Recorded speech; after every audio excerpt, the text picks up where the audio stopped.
بسم الله الرحمن الرحيم. الحمد لله الذي هدانا لهذا وما كنا لنهتدي لولا أن هدانا الله. উপস্থিত সম্মানিত মুসলিয়ান কিরাম,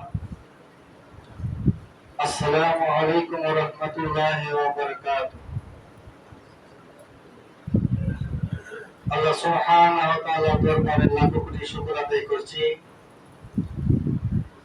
যিনি অত্যন্ত মেহেরবানি করে, দয়া করে, মায়া করে আমাদেরকে তার পবিত্র ঘর মসজিদে আসার এবং বসার তৌফিক দিয়েছেন। সেই মনিবের দরবারে আমরা সকলে কালেমাতে শুকর আদায় করি, সকলে বলে আলহামদুলিল্লাহ। দুরূদ ও সালাম পেশ করছি আমাদের প্রিয় নবী, প্রিয় হাবিব জনাবে মুহাম্মদুর রাসূলুল্লাহ, সকলে বলে সাল্লাল্লাহু আলাইহি ওয়াসাল্লাম। সম্মানিত উপস্থিতি, কেমন আছেন আপনারা? আলহামদুলিল্লাহ, শুকর আলহামদুলিল্লাহ। আমি শুরুতে আপনাদের সম্মুখে কোরআনে কারিমের একটি আয়াত, ছোট্ট একটি অংশ তেলাওয়াত করেছি। আলহামদুলিল্লাহিল্লাযী হাদানা লিহাদা ওয়া মা কুননা লিনাহতাদিয়া লাওলা আন হাদানাল্লাহ। এটা সরল অনুবাদ এবং এর অর্থ হচ্ছে আল্লাহ রাব্বুল আলামিন আমাকে আপনাকে যদি হেদায়েত না করতে, তাহলে আমরা এই পথে আসতে পারতাম না। আল্লাহ আমাদেরকে হেদায়েত করেছেন বলে আমরা এই পথে আসতে পেরেছি। এই জন্যই আল্লাহ রাব্বুল আলামিনের দরবারে আমাদেরকে সর্বক্ষণেই তার শুকর আদায় করা আমাদের দরকার। অসংখ্য মানুষ আজকে পথে নেই, পথের দিশা হারা। আল্লাহ রাব্বুল আলামিন আমাদেরকে যে পথ দেখিয়েছেন তার রাস্তায়, এই জন্য এই শুকর আদায় করে যদি আমরা আদায় করে আমরা শেষ করতে পারবো। কারণ হেদায়েতের মালিক হচ্ছে একমাত্র আল্লাহ রাব্বুল আলামিন। আর যদি হেদায়েত না করতো, আজকে আমরা এই মসজিদে আসতে পারতাম না। অসংখ্য মানুষ দেখবেন মসজিদে আসার তার সৌভাগ্য হয় না। এই জন্য আল্লাহ রাব্বুল আলামিন আমাদেরকে সৃষ্টি করেছেন, সৃষ্টি করে আমাদেরকে ছেড়ে দেন নাই। সৃষ্টি করে আমাদের তার উপরে তার যে রহমত বরকত আমাদের উপর নাযিল করেছেন। কিন্তু আমরা এটা অনুভব করি না, এটা আমরা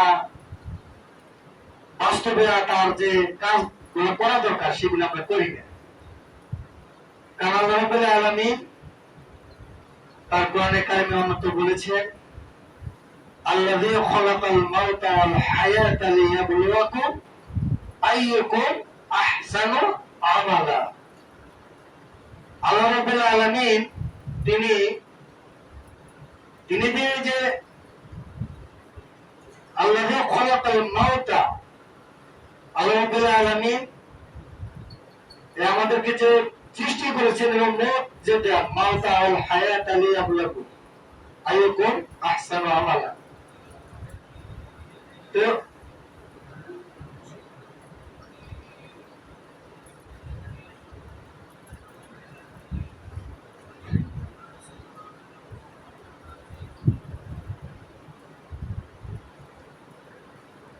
তো আমাদেরকে হায়াত দিয়েছেন, আবার মৃত্যু দিবেন, আবার আমাদেরকে কি করবেন? জীবিত করে আমাদেরকে আবার আমাদের দুনিয়ার যে কাজকর্মগুলো আমরা কি করেছি এগুলোর হিসাব নেবে। এই জন্য আমাদেরকে একটা পরীক্ষার মধ্যে আমাদেরকে আল্লাহ রাব্বুল আলামিন ফেলে দিয়েছেন। আমরা একটা পরীক্ষার মধ্যে আছি। আমাদের এই পরীক্ষায় আমাদের কার আমল কত সুন্দর এটা দেখার জন্য আল্লাহ রাব্বুল আলামিন আমাদেরকে দুনিয়াতে পাঠিয়েছে। আল্লাযী খালাকাল মাউতা ওয়াল হায়াতা লিয়াবলুয়াকুম আইয়ুকুম আহসানু আমালা। আমল, আমরা যে এই যে আমল করতেছি, আল্লাহ রাব্বুল আলামিন আমাদেরকে সৃষ্টি করেছেন তার ইবাদত করার জন্য। আমরা যে আমল করতেছি এই আমলটা কার আমল কত সুন্দর এটা দেখার জন্য আল্লাহ রাব্বুল আলামিন আমাদেরকে দুনিয়াতে পাঠিয়েছে। এখন আমরা এখানে যারা উপস্থিত আছি, আমাদের সবার আমল কি একরকম? আমাদের সবার আমল একরকম না। কারণ হলো যে ইমানদারদের মধ্যে অনেকগুলি বৈশিষ্ট্য আছে। আল্লাহ রাব্বুল আলামিনের উপর যারা আমরা ঈমান এনেছি, আল্লাহ ঈমান আনতে বলেছেন, যারা আমরা ঈমান এনেছি, আল্লাহর উপর ঈমান এনেছি, আল্লাহ রাসূলের উপর ঈমান এনেছি, তার কিতাবের উপর ঈমান এনেছি, ফেরেশতাদের উপর ঈমান এনেছি, পরকালের উপর ঈমান এনেছি, আমরা ঈমান এনেছি। কিন্তু ঈমানদারদেরকে আল্লাহ রাব্বুল আলামিন ডাকতে অন্যত্র বলেছেন যে ইয়া আইয়ুহাল্লাযীনা আমানু তাকুল্লাহা হাক্কা তুকাতিহি ওয়া লা তামুতুন্না ইল্লা ওয়া আনতুম মুসলিমুন। হে ঈমানদারগণ, যারা তোমরা আল্লাহর উপর ঈমান এনেছো, তাদেরকে ডাকতে বলছেন যে হে ঈমানদারগণ, তোমরা আল্লাহকে কি করো? ভয় করো।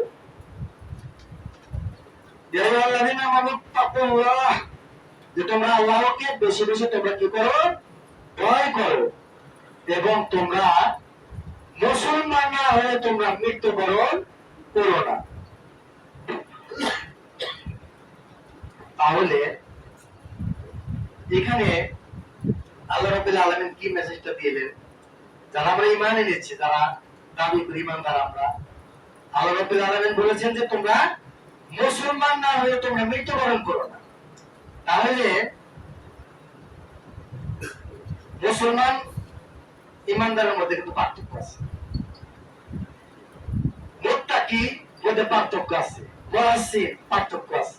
একটা ঈমানদার যখন ঈমান গ্রহণ করে তার একটা স্টেপ থাকে, ঈমান গ্রহণ করার পরে সে মুসলমান হওয়ার জন্য একটা স্টেপ, পরিপূর্ণ মুসলমান হওয়ার জন্য যে একটা ব্যক্তি পরিপূর্ণ মুসলমান হবে, আল্লাহ রাব্বুল আলামিন কাল কিয়ামতের ময়দানে তাকে জান্নাত দান করবে। তাহলে মুসলমান হতে হলে আমাদের অনেকগুলি বৈশিষ্ট্য লাগবে। আমাদের আমল, যে কথাটা বলা হয়েছে, আমল যে আমাদেরকে বলা হয়েছে কার আমল কত সুন্দর করা, এটা আল্লাহ দেখার জন্য, পরীক্ষা করার জন্য আল্লাহ রাব্বুল আলামিন আমাদেরকে দুনিয়াতে প্রেরণ করেছে। এখন আমরা আমল করি ইচ্ছা মতো, আমার যেটা ভালো লাগে ওইটাই আমি করি, আর যেটা আমার মতের বিরুদ্ধে বা আমার খারাপ লাগে ওইটা দেখা যায় আমি করতে আমি রাজি না। ঠিক আছে? এই জন্য আল্লাহ রাব্বুল আলামিনের আনুগত্য আমাদেরকে করতে হবে, আল্লাহর কথা আমাদের মানতে হবে, আমাদের আমল সুন্দর করতে হবে। ভাইরা মুসলমান কিরাম, আমল যদি সুন্দর না করি, কাল কিয়ামতের ময়দানে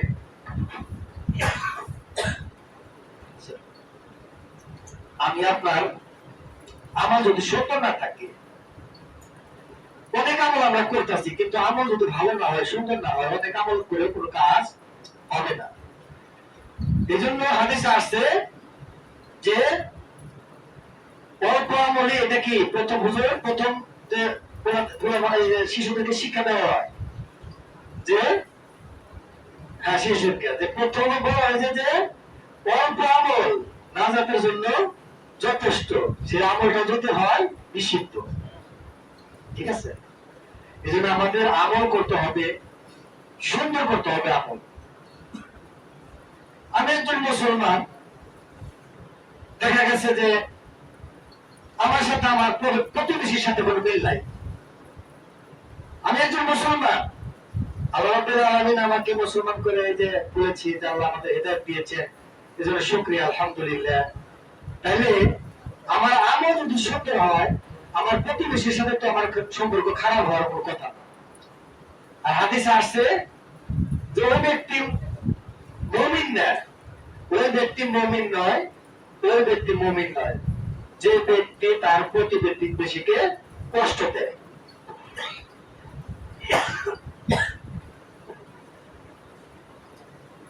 যে বলা হয়েছে যে ওই ব্যক্তি মুমিন না যে তার প্রতিবেশীকে সে কষ্ট দেয় এবং তার জিহ্বা দ্বারা তার প্রতিবেশী নিরাপদ নয়। আমাদের সমাজে এইটা তো বেশি দেখতেছি, আমার ভালো তাই আমি ভালো মনে করি, কিন্তু অন্যের ভালোটা আমি পছন্দ করি না। এটা ইসলামের বিধান নয়। হাদিসে আসছে যে তুমি যেটা পছন্দ করবে তোমার ভাইয়ের জন্য সেই জিনিসটা পছন্দ করবে। সম্মানিত মুসলমান কিরাম, এটা যদি আমার জীবনের সাথে আমি একবার যদি মিলিয়ে দেখি, এটা কেন আসলে করি? আমি যেটা খাবো, আমি যেটা পরবো আমার ভাইয়ের জন্য, তাই আমি পছন্দ করব। হ্যাঁ, এবং আমার প্রতিবেশী,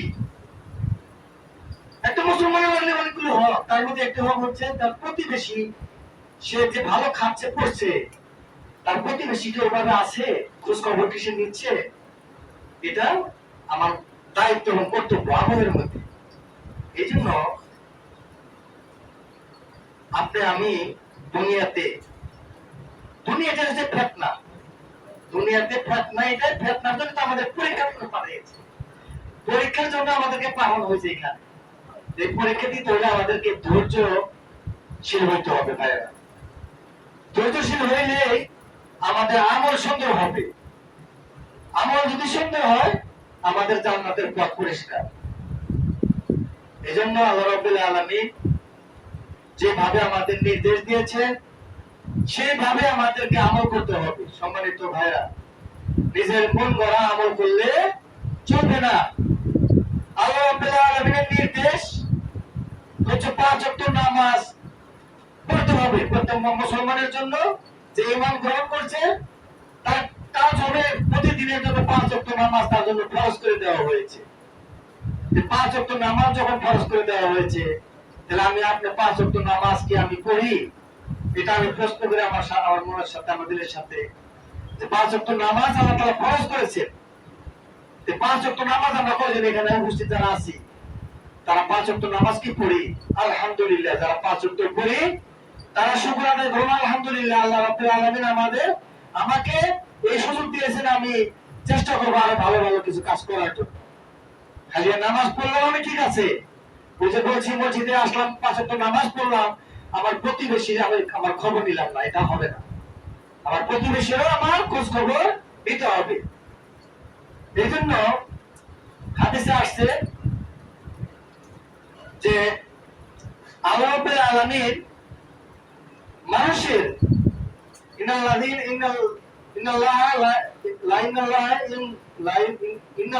ইয়ানজুরু ইলা কুলুবিকুম ওয়া সাওয়ারিকুম ওয়া আমালিকুম।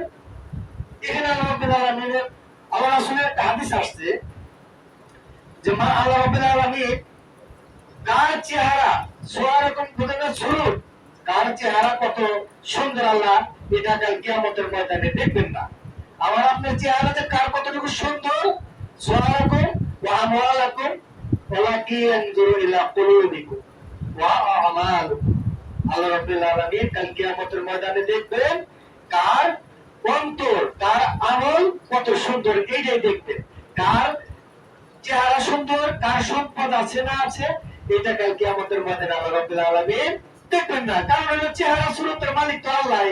আল্লাহ আমাদেরকে সৃষ্টি করেছেন, কারে কালো, কাকে সুন্দর, হ্যাঁ, কারে খাটো, কাকে লম্বা, এটা কি আল্লাহর সৃষ্টি? তাহলে এটা আল্লাহ চাইয়া দেখবেন না। অর্থ সম্পদ এটা কার? এটাও আল্লাহ দেওয়া। যাকে আল্লাহ তাআলা সর্বটুকু দিয়েছে সে এটা ভোগ করতেছে, কিন্তু সে এটা আল্লাহর কথা মতো খরচ করতেছে কিনা এটার জবাবদিহি করতে হবে। এই জন্য আল্লাহ তাআলা কিয়ামতের ময়দানে আপনাকে আমাকে কার চেহারা কত সুন্দর, সম্পদশালী ছিল কিনা, হ্যাঁ, এই ব্যাপারে আল্লাহ তাআলা প্রশ্ন কাল কিয়ামতের ময়দানে করবেন না। প্রশ্ন করবেন তার আমল কতটুকু, তার অন্তরটা কিরকম ছিল, তার আমল কত সুন্দর ছিল। এই জন্য সে কাল কিয়ামতের ময়দানে আল্লাহ তাআলা কুলুবুকুম ওয়া আমালাকুম, তার কুলুব, তার কলব তার কিরকম ছিল, তার আমল কিরকম ছিল। এই জন্য সম্মানিত মুসলিম কিরাম, আমি আপনি যারা এখানে উপস্থিত আছি, আল্লাহ রাব্বুল আলামিন তার কোরআনে কারিমে বলেছেন তালাবুল ইলম ফারিদা আলা কুল্লি মুসলিম। প্রত্যেক নরনারী, মুসলিম প্রত্যেক নরনারীর উপরে ইলম অর্জন করা আল্লাহ রাব্বুল আলামিন ফরজ করে দিয়েছেন। এটা সকলে ছোট বড় আমরা সকলেই জানি। কিন্তু ইলম অর্জন করা ফরজ করে দিয়েছেন। আমি আপনি এখানে যারা উপস্থিত আছি, আমি যদি প্রশ্ন করি সূরা ফাতিহাটা তো বলেন তো একটু, সূরা ফাতিহা যারা উপস্থিত আছি শতকরা 99% লোক আমরা সূরা ফাতিহা ঠিক মতো বলতে পারি না। তাহলে আমাদের আমল কেমনে সুন্দর হবে আমাকে বলেন। সূরা সুরা ফাতিহা যদি আমরা ঠিক মতো না বলতে পারি, তাহলে আমল আমাদের কেমনে সুন্দর হবে? আমাকে বলে। আমল সুন্দর করতে হলে আমাদের ইলমের দরকার আছে। আগে ইলম শিখতে হবে, তারপরে আমাদের আমল আমাদের করতে হবে। এই জন্য আসুন, আমাদের যারা ইলম না জানি, আমরা সকলেই আমরা ব্যস্ত, কর্মব্যস্ত, দুনিয়া নিয়ে আছি। কিন্তু দুনিয়াতে পাঠাইছে তো আমাদের, আপনাকে আল্লাহ তাআলা রাব্বুল আলামিন পাঠাইছেন আমাদের পরীক্ষার জন্য। তো পরীক্ষার জন্য পাঠিয়েছেন। আমি আপনার দেখা যায় যে সংসার জীবনে আমরা সকলে যার যার মধ্যে ব্যস্ততায় আছি, যা যা করা দরকার করতেছি, কিন্তু আল্লাহ যে উদ্দেশ্যে আমাকে আপনাকে দুনিয়াতে পাঠাইলো, সেই যদি উদ্দেশ্য হাসিল করে না যেতে পারে, তাহলে কিয়ামতের ময়দানে আমি আপনি বাঁকা বলে যাবো, তখন আর কোনো সময় থাকবে না, সময়ই থাকবে না। সম্মানিত ভাইরা, মৃত্যু এমন একটা জিনিস, এত কাছের, এত নিকটে। আল্লাহ রাসূলকে প্রশ্ন করা হয়েছে যে সবচেয়ে নিকটে কোন জিনিস সবচেয়ে নিকটবর্তী? বলছেন মৃত্যুটাই সবচেয়ে নিকটবর্তী। এই মৃত্যু সম্পর্কে কেউ আমরা জানি না। ইমাম সাহেবরা খুতবা দিচ্ছে, খুতবার মধ্যে দেখা যাচ্ছে ওইখান থেকে দুনিয়া থেকে বিদায় নিয়ে যাচ্ছে। বলা হয়েছে যে ডান দিকে সালাম ফিরালাম, বাম দিকে সালাম ফিরাতে পারবো কিনা এটা আমাদের জীবনে জানা নাই। আমি আপনার পথ চলতেছি, আপনি আমার জীবনের সাথে আমি মিলাই। আমার আমল, আমার 5 ওয়াক্ত নামাজ পড়ার কথা ছিল, আমার প্রতিবেশীর হক আদায় করার কথা ছিল, আমার লেনদেন মুআমালাত সুন্দর করার কথা ছিল। আমার লেনদেন মুআমালাত কি সুন্দর আছে? আমি ঋণগ্রস্ত আছি। আমি যদি মরে যাই আজকে, আমার ঋণের অবস্থা কি হবে? কোন অবস্থায় আছি আমি? আমার কাছে যদি কেউ যদি একটা টাকা পায়, আমি যদি মরে যাই, আমার ফ্যামিলি তো অনেকেই জানবে না, জানেই না। তখন আপনার এই ঋণ কে পরিশোধ করবে? বান্দার হক আর একটা আল্লাহর হক। আল্লাহর হক আল্লাহ ইচ্ছা করলে মাফ করে দিতে পারে, কিন্তু বান্দার হক আল্লাহ পাক মাফ করবেন না। এই জন্য আমাদের চলার ক্ষেত্রে, আমাদের জীবনে প্রত্যেকটা পদে পদে, প্রত্যেকটা ক্ষেত্রে আমার জীবনের আমল কতটুকু সুন্দর, এটা করার জন্য আমি নিজেই যথেষ্ট। হাদিসে আসছে যে আল্লাহ রাসূলকে বলা হয়েছে যে আমি যে মুমিন, আমি যে মুসলমান হয়েছি, আমি ভালো ইমানদার, এবং আমার আমল যে সুন্দর, তা আমি কেমনে করে বুঝবো? সাহাবায়ে কেরাম প্রশ্ন করছে, আমি কেমনে করে বুঝবো? আল্লাহ রাসূল বলেছেন যে তুমি তোমার সম্মুখে দেখবে যে যদি একটা ভালো কাজ হয়, সেই কাজটা দেখলে তোমার মনে আনন্দ থাকবে, ভালো লাগবে, তোমার মন প্রফুল্ল হবে। আর একটি কাজ তোমার সামনে খারাপ একটা কাজ সংঘটিত হচ্ছে, ওটা দেখার পরে যদি তোমার মনে কোন রকমের কষ্ট লাগে, দুঃখ লাগে যে এই কাজটা তো আসলে ঠিক না, তখন বুঝতে পারবেন না আসলে আমি সঠিক পথে আছি। আর দেখা গেছে যে খারাপ কাজ ভালো কাজ সবই হচ্ছে, আমার মতো আমি নামাজ পড়তেছি, দেখতেছি, চলতেছি, ঘুরতেছি, আমি দুনিয়ার দাবি করতেছি, কিন্তু আমার দেখা গেছে যে এইদিকে কোনো খেয়াল রাখবে, তাহলে বুঝতে হবে আমল আমার সঠিক না। এই জন্য সম্মানিত মুসলিয়ান কেরাম, আসুন আমরা ইলম, আমরা যারা না জানি, কোরআন যারা আমরা না জানি, কাল কিয়ামতের ময়দানে কোরআন আমরা যদি না জানি, প্রথম আপনার এই আমল সম্পর্কে আপনাদেরকে জিজ্ঞাসা করা হবে। আমল যদি আমরা করবেন, ইলম যদি না থাকে, সূরা কেরাত যদি সঠিক না হয়, আপনার আমার নামাজ হবে না। ফাওয়াইলুল লিল মুসাল্লিন, ধ্বংস ওই সমস্ত নামাজীদের জন্য যারা লোক দেখানো কাজ করে। তারা নামাজ পড়লাম, আমার নামাজটা সঠিক হচ্ছে কিনা, আমি একটা ইমাম সাহেবের কাছে, একটা আলেমের কাছে আমি যে শোনাইলাম কিনা, যে আসতে কিন্তু হুজুর আমার নামাজটা সঠিকভাবে হচ্ছে কিনা, সঠিক হচ্ছে কিনা। আমাদের সমাজে দেখা যায় যে হুজুররা যদি নামাজের তালিম দেয়, ইলমের যদি কিছু তালিম দেওয়া হয় সকালে বা বিকালে, 2-4 জন লোক প্রথম হয়, পরবর্তীতে ওই লোক আস্তে আস্তে আর থাকে না। তারা মনে করে আমাকে এটা একটা জুলুম, এটা মানে একটা জুলুম মনে করে, হ্যাঁ, শরম করে, তাদের শরম লজ্জা, তারা মনে করে আমরা এই মুহূর্তে আমরা শিখবো কেমন দেখা যায়। শরম লজ্জার কোনো কিছুই নাই। ইলম শিখতে গেলে ঘোরার জোয়ার নাই। মৃত্যুর আগে আমার আমল সংশোধন করার জন্য আসুন আমি ইলম আমল সুন্দর করি, এবং আমার জীবন পরিচ্ছন্ন করে যাতে আল্লাহর কাছে যেতে পারি। আমি প্রত্যেকটা কদম যাতে আমি আল্লাহকে হাজির নাজির জেনেই, আল্লাহ যে আমাকে হেদায়েত দান করেছেন, আলহামদুলিল্লাহ ইল্লাযী হাদানা লিহাদা ওয়া মা কুন্না লিনাহতাদিয়া লাউলা আন হাদানাল্লাহ। এই যে আল্লাহ আমাকে হেদায়েত দান করেছেন, এর শুকরিয়া স্বরূপ যতগুলো ভালো কাজ আছে, ইন্নাল্লাযীনা আমানু ওয়া আমিলুস সালিহাত, যত আমল সালেহ, যত ভালো ভালো কাজ আছে আমরা জানি, সেই কাজে আমরা শরীক হব, সেই কাজ করার জন্য চেষ্টা করব, সমাজটাকে সুন্দর করার চেষ্টা করব। আমি একজন ভালো মানুষ, ভালো নামাজি, আমি অন্য ভাইকে নামাজ আনার জন্য চেষ্টা করব। খারাপ কাজ সমাজে চলতেছে, আমি ওখানে যে চেষ্টা করবো এই কাজটাকে ভালো করার জন্য, সুন্দর করার জন্য। আমাদের সমাজে হাজারো অন্যায় জুলুম চলতেছে, এগুলি আমি যদি সংশোধন না করি, কে সংশোধন করবে? আমরা নামাজ পড়লাম ঠিকই, আমরা সব ইবাদত বন্দী করলাম, খারাপ ভালো আমরা কোনো কিছু দেখলাম না, এটা হবে না।